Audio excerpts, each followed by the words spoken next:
Hi, it's Miss Morphew. Welcome to week 7 of our asynchronous class. You've come a long way.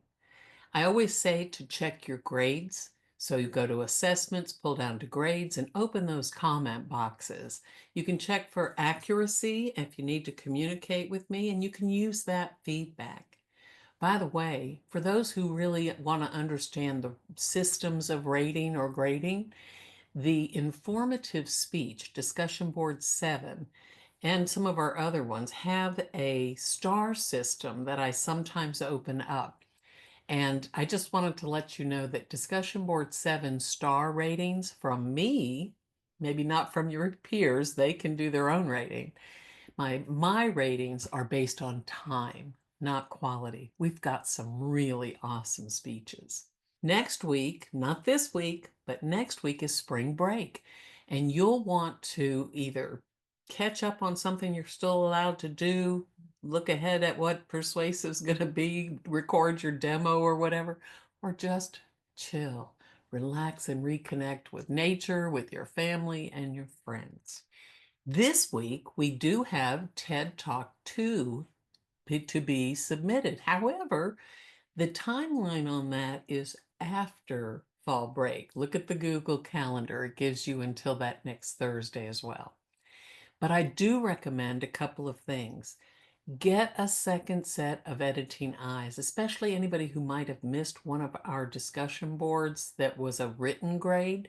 You can use your bonus at the end of term on that, but make sure you get this easy 100.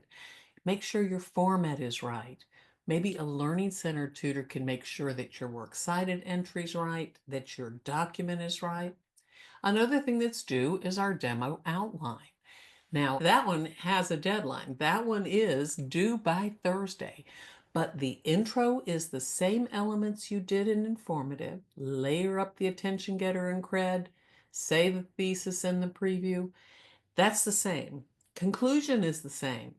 Transition, restatement, and closer. Maybe something that echoes something you've said earlier. You can find a lot of resources on that in the demo speech area of Expository Links resource. Pay attention about doing that preview maybe after you've planned the body.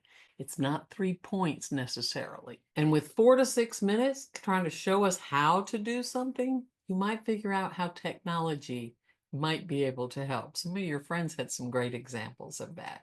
Since this is week 7, it may be a good time for a little bit longer reflection. I've added a few questions in our list of tasks for this week, course outline for week 7. Look at those questions and consider doing a dated personal journal entry that evaluates, assesses, reflects on your journey thus far. Maybe those questions are good prompts to help. Glenn Justice, a blogger in 2019, started going on about presentation tech evolving. So many things are new in their capability. We can poll our audience, and even in our virtual speeches, there's ways that we can connect.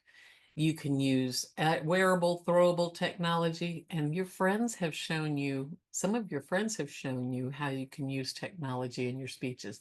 This is a great class to be fierce and play with some of that stuff. I noticed one person who was very unfamiliar, and I worked with her, but she's awesome.